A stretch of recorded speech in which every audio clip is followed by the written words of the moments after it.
Good morning. Lovely to see you. Beautiful divine being in a body. That's who you are. That's who I am. That's who we all are. Yes, every single one of us. Even the people we think just couldn't possibly be that. Yeah. So today I'm inside with the rocks because it's misty moisty out there. And so I have rocks. There is no downside to being inside with the rocks. Good morning, beautiful. I can see you jumping on. So we start with this little fella, which, you know, is always a bit like a hedgehog because it's kind of small and prickly and sparkly and delicious. G'day, Mike. Good morning, beautiful beings. Thank you for joining me today here inside out of the misty, moisty morning. And, you know, I mean, there's nothing wrong with quartz and pyrite, is it? This one, oh, look at that. It does sparkle. It's beautiful. Under the artificial lights. Faye, it's you. Good morning. This one was given to me by somebody who'd been to visit John of God in Brazil, and they brought it back and gave it to me, which was just lovely. So maybe it came from that place.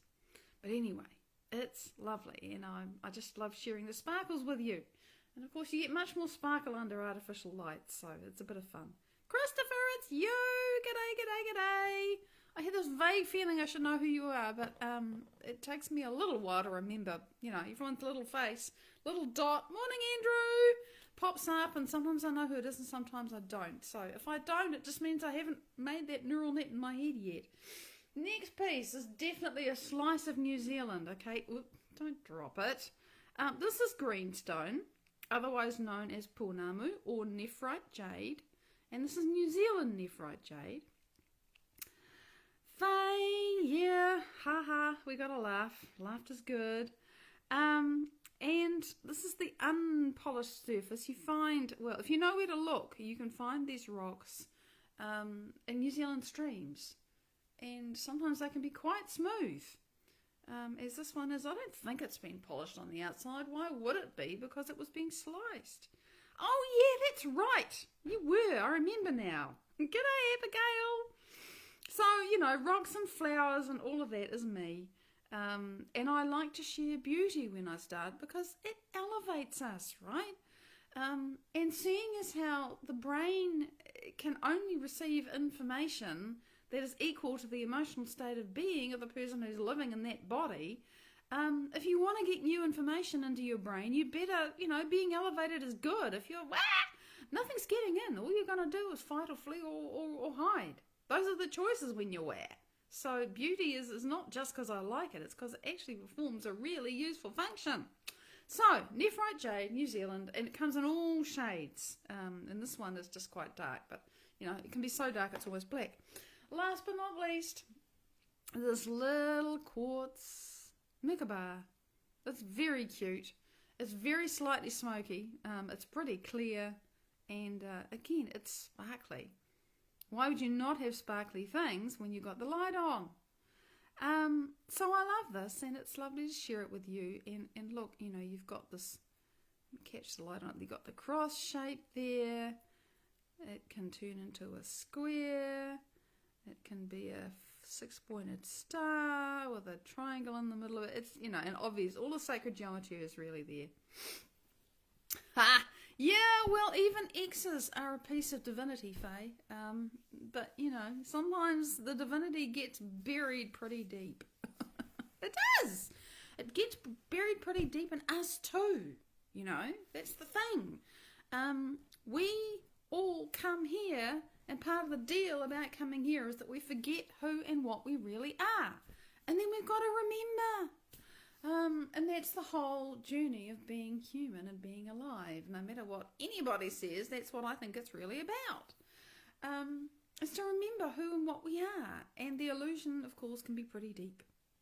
Now, don't ask me what I was thinking last Friday when I put this live together, because I can't remember, because I was trying to remember before, and I don't know. But what I do know is that I was fishing for a topic, and I think somebody somewhere said something about confidence. I don't know. I really don't know. But I decided to come back to one of those basics. You know, when you start, go back to basics. That's what Joe Dispenza says, and he's right. Go back to basics. And one of the basics is this, that if there's something you want in your life and you're having difficulty manifesting it or creating it or being it or feeling it or whatever it is, give it to someone else. Now, that does not mean if you are broke, give money you don't have. Oh, bless you, Faye. So we got to elevate ourselves. We got to manage our emotions, and I know what this is like. So, if you want emotional stability, oh my God, don't we just want emotional stability?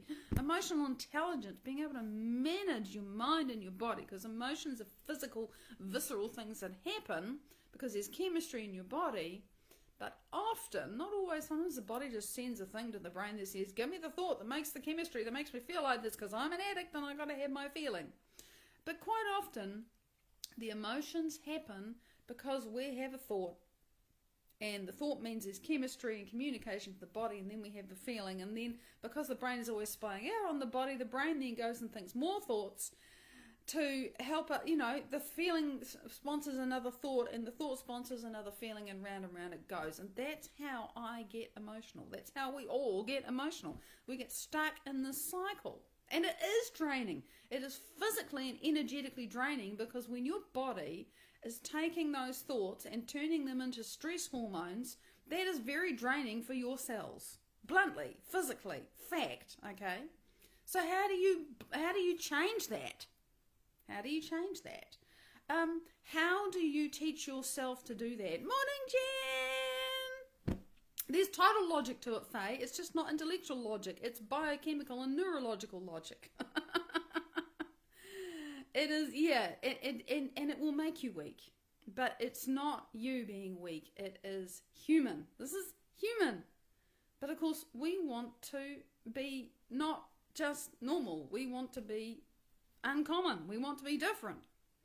So how do you get what you want for yourself? By giving it to someone else and doing it in a sustainable kind of way, right? Because it's not about saying, well, I'm broke, so I better give my last cent to someone else who's broke. Although some people do that. The often told story of Tony Robinson, and he I remember, not very well, but I've heard him tell it a couple of times. He was in some cafe, and there was I think there was a mother with her son, and I can't remember why, but he gave them his last $20. And he walked out of that cafe feeling so wealthy. That's all I can remember of the story. I'm sure you can find it online if you want to know. There is something about giving, and there's also letting go around that.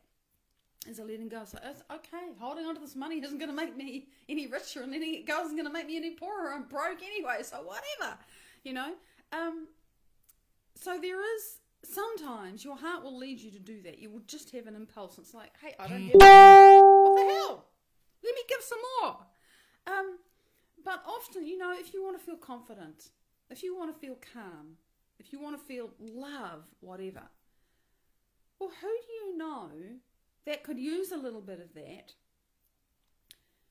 And even if you only do this in your head, because you can't face, the fact that, they could use a little bit of that, but they're probably going to drain you completely dry because the person's a leech or whatever. And I shouldn't say that. The person behaves like a leech. The person is another piece of divinity. But the person may have very leeching, draining behaviours. So maybe you don't want to go and see them in person. You don't even want to ring them up.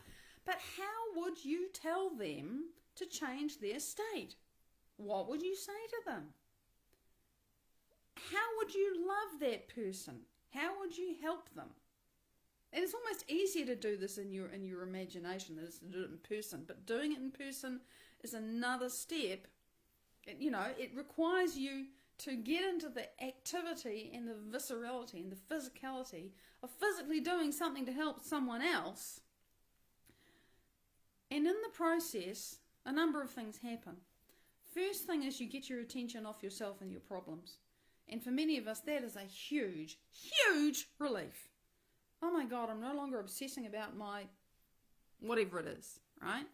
That's the first thing. Get your attention off yourself. Secondly, when you help someone else, that is a feel good. It is very hard to help somebody else when you really want to do it, not when you're feeling obliged and, and all of that shit, not when you're feeling pushed into it or imposed upon. No, not that. When you genuinely choose to help someone else, it is a feel good. It always elevates you. Mike, g'day, honey. I'm glad for the brilliance. Lovely to see you. So that's the second thing. You get your attention off yourself. If you're genuinely giving whatever it is, then you're going to feel good. Like giving, you want confidence. So you find some, I don't know, a kid at a school or whatever. You find someone to mentor or help.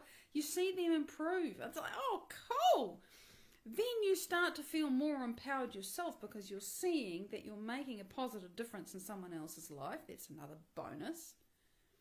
And along the way, and you may not even notice it, if you are teaching someone else how to feel better, for example, while you're working out how to help them do that, to some degree or another, you are going to be working out how to help yourself.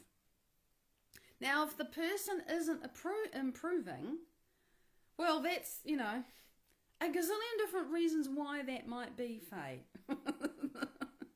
So, from the outside, not knowing anything, because you've got to assess that in the situation. First of all, you've got to remember, keeping it in our topic today, which is how do I elevate myself by helping someone else to elevate and not trying to fix anybody, right? Yeah. Oh, and that's totally right, Abigail, because people have to be willing and ready to change. So again, when you choose your target, you don't want to choose somebody who is absolutely willing to stay where they are. People have to be willing to change, and I think thank you, because maybe that's why they're not changing is because they're not ready to. If they are ready to change, or if they're at least saying they want to change, and sometimes people say they want to change and they actually don't, but they don't realize it, it's all the same thing. It's like, well, am I responsible for this? Where does my responsibility begin? Where does it end? That is self-care. Okay, you remember, you chose to do this to empower yourself. So there's this fine line. It's always about you. And you can't cross that line and say, well, I got to fix this person to feel better. No. Always what feels good and right and true for you. And if the person's not improving and it's not your responsibility, well, maybe you just quietly and gently let go and back the hell away. And realize that part of the process of loving on yourself like this is to get that feedback and make an adjustment. Think, okay, well, it's not that didn't work because I made an honest attempt, but that person wasn't receptive, or I didn't have the skills, or both, or whatever. But that's not fun for me, and I don't mean fun as like, but this isn't elevating me, and I'm not succeeding in elevating them. So okay, I'm going to let that go. Thank you for the experience. I've learned, something about myself. And, yeah, now what next? And you're right, Abigail, I fell straight into that a week ago. And I didn't even mean to, and I wasn't even telling somebody to change anything, but I realised later, I had an umpty moment. It happens. Yeah, and you're right. We can't tell people what they need to do to change because it does feel like an imposition and somebody telling you you're wrong. I mean, if you flip that around, if somebody tells you what you need to change, well, how do you feel, So, and I had forgotten to do the flip it around thing when I made that mistake and thoroughly pissed somebody off. And it was a great, it was very interesting, the whole experience. Sandy, it's you. Lovely to see you. Yeah, and it's much harder to wait because when you watch, it can be much harder to wait because when you watch other people, quote unquote, suffer with whatever it is they're going through, but they're not ready to change, what it brings up in you is your stuff to deal with, and many of us don't like what we feel when we see other people going through shit, so we want to fix the shit instead of fixing ourselves. Yeah. Yeah, you're totally right, Abigail. And sooner or later, we gain enough self-awareness to realise, hey, gee, I don't like it when other people tell me what to do. I better shut the hell up and wait until somebody comes to me. So that is a learning. And, if like me, you've fallen into that many times, don't beat yourself up. Just realise that's human. It's really human. You could be so much whatever. But that's what that person is choosing. And remember, people can be addicted to their misery. Some people don't want to change. And here's the thing, Sandy. Breathe in, breathe out. It's not sad. They are choosing that. And at the most core, and maybe people will pour crap on me about this, but this is what I really believe. It's what I have observed. It's beyond what I believe. It's what I've observed in myself, and it's what I've observed in others. Because we are addicted chemically and neurologically to our misery, we are very happy being unhappy sometimes. And people have to sometimes get so unhappy that they stop being happy, being unhappy. It's like the addict has to get to the bottom of the barrel. We are all addicts. The only question is what we're addicted to, whether it's being happy or something else. So, to circle back to the topic, and it's just when I say that we're addicted, it's not conscious, it's biochemical and neurological and habitual. And I am in the process of breaking a really lifetime habit. So I know what I'm talking about. Oh, the people who offer you guidance and they wrap it up with good intention and spiritualities and I can fix you, and it's like, oh please, bless you, go away. You've just met me and you think you know what the answer is to my life. We've all had those well-meaning people mean. And yeah, how can you know anything about whether I'm broken or fixed? Anyway, so I'm with you, Abigail. We all experience that.